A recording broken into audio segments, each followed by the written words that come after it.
Education बहुत सारे देशों में फ्री है और कंपलसरी है। आप चाइना का एग्जाम्पल ले लो, और भाई डेवलप्ड देशों की तो बात भी मत करो, वो तो कितने आगे हैं इस सब चीज़ों में। एजुकेशन का कितना बड़ा हाथ है वो तो आप इसी चीज़ से समझ लो कि आज से 40 साल पहले इंडिया और चाइना ऑलमोस्ट एक ही लेवल पे थे, और आज के डेट में जहाँ चाइना है हम तो कंपेयर भी नहीं कर सकते अपने आप को उनसे। चाइना का जो एजुकेशन सिस्टम है ये दुनिया का सबसे बड़ा है।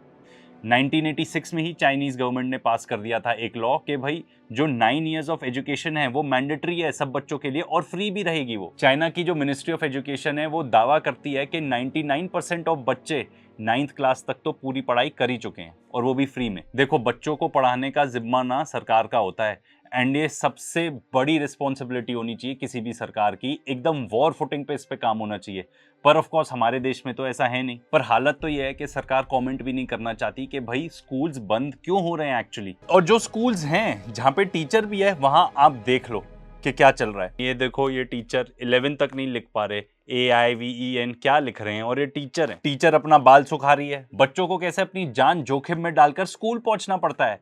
और हाँ, ये जो पर्टिकुलर आप वीडियो देख रहे हो ना, ये इंडिया के ही हैं, कोई पिछड़ा पार्ट ऑफ अफ्रीका नहीं है। और भाड़े के टीचर्स तो इतने पॉपुलर हैं कि भाई कोई जो टीचर भी एम्प्लॉयड होता है वो खुद तो पढ़ाता नहीं है, खुद की सैलरी होगी 60-70 हज़ार 80 हज़ार जो भी होगी, पर वो एक भाड़े वाले टीचर को ले आता है जिसकी 5 से 7 हज़ार तनख्वाह होती है। वो भी क्या ही पढ़ा पाता होगा, बस हफ्ते में एक बार आ जाते हैं अटेंडेंस रजिस्टर पे साइन करने के भाई हमारी तो अटेंडेंस हो गई पूरी। एंड ऐसा नहीं है कि ये एक दो ही इंस्टेंस है, ये कॉमन प्लेस है, हर जगह होता है। जो MP के एजुकेशन मिनिस्टर हैं उन्होंने खुद ही एडमिट कर लिया कि वो खुद ही बताते हैं कि कम से कम ऐसे 500 टीचर होंगे जो स्कूल जाते भी नहीं है पढ़ाने, एंड हायर कर लेते हैं ऐसे भाड़े वाले टीचर्स। अब हमारे स्कूल्स की क्या ही हालत बताओ, सोशल मीडिया पे जाओगे तो तमाम इतनी सारी रील्स आ जाएंगी, एक दो हम आपको दिखा देते हैं।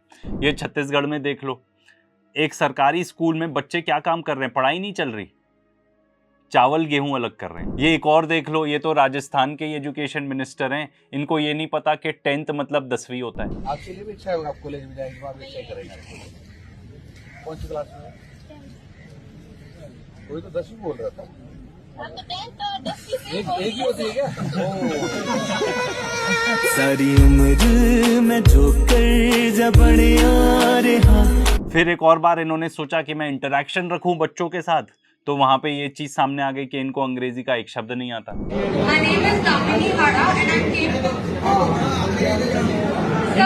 तो शिक्षा मंत्री हैं सर। हिंदी में बोलो बेटा।